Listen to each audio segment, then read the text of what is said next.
26 তারিখ সকালবেলা উঠেই দেখি এলাকার সবার বাড়ির সামনে বিএমডাব্লিউ, মার্সিডিজ সহ সব নামি দামি কোম্পানির একটা গাড়ি। বাংলাদেশে কোনো শোরুমে গাড়ি পাওয়া যাচ্ছে না। জানা গেল অনেকে ইন্ডিয়া থেকে গাড়ি আনার চেষ্টা করছে, কিন্তু মোদি সরকার আমাকে পরে নারাজ থাকায় সে আমাকে কোনো গাড়ি দেবে না, কারণ আমরা তাকে কোনো ইলিশ দিই না। তারপর একটু খেয়াল করে দেখলাম সবাই দ্বারে আইফোন 14, 15, 16 প্রো। দেশের মোবাইলের দোকানগুলোরও একই অবস্থা।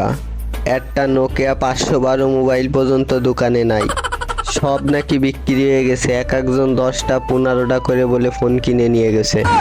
এক কাপ চা খাবো বলে যেই 2-4টা ভাই বিরাদারে ফোন করলাম, শোনা গেল তারা তৎক্ষণাৎ ভিসা পাসপোর্ট করে কেউ আমেরিকা, কেউ দুবাই, কেউ আফগানিস্তান, কেউ শ্রীলঙ্কা, কেউ কানাডা গার্লফ্রেন্ড নিয়ে ট্যুরে গেছে।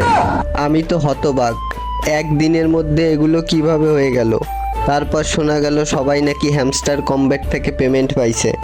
এটা শোনার পরে তো আমি একেবারে হতবাক।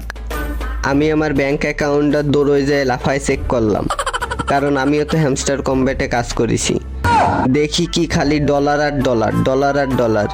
এবার আমিও কিছু করার চিন্তা ভাবনা করলাম। একটা গাড়ি কিনতে হবে, একটা আইফোন 60 কিনতে হবে, পাসপোর্ট ভিসা করে আমেরিকা, লন্ডন যেতে হবে।